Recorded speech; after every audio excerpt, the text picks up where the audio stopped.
আমারই চেতনার রঙে পান্না হলো সবুজ, চুনি উঠল রাঙা হয়ে। আমি চোখ মেললুম আকাশে, জ্বলে উঠল আলো পূবে পশ্চিমে। গোলাপের দিকে চেয়ে বললুম, সুন্দর সুন্দর হলো সে। তুমি বলবে এ যে তত্ত্ব কথা, এ কবির বাণী নয়। আমি বলবো এ সত্য, তাই এ কাব্য। এ আমার অহংকার, অহংকার সমস্ত মানুষের হয়ে। মানুষের অহংকার পটেই বিশ্বকর্মার বিশ্বশিল্প। তত্ত্বজ্ঞানী জপ করছেন নিঃশ্বাসে প্রশ্বাসে, না না না, না পান্না, না চুনি, না আলো, না গোলাপ, না আমি, না তুমি।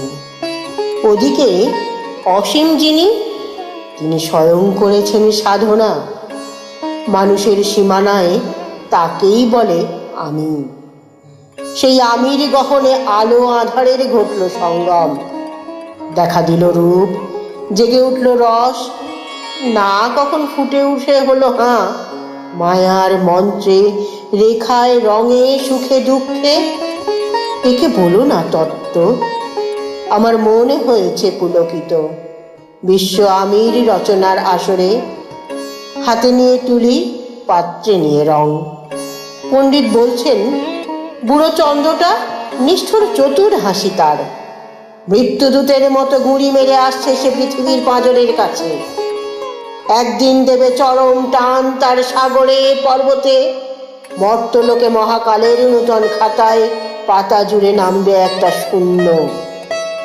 গিলে ফেলবে দিন রাতের জমা খরচ। মানুষের কীর্তি হারাবে অমরতার ভান।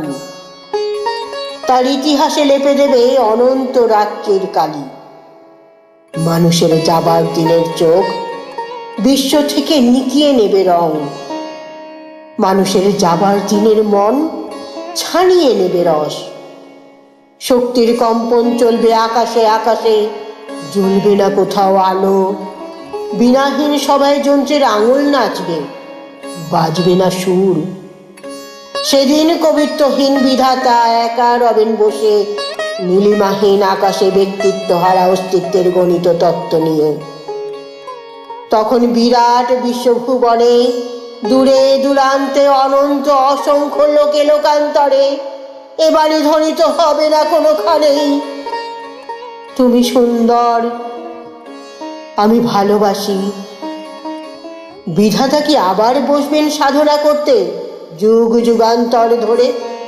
প্রলয় সন্ধ্যায় জপ করবেন, কথা কও, কথা কও। বলবেন বলো তুমি সুন্দর। বলবেন বলো আমি ভালোবাসি।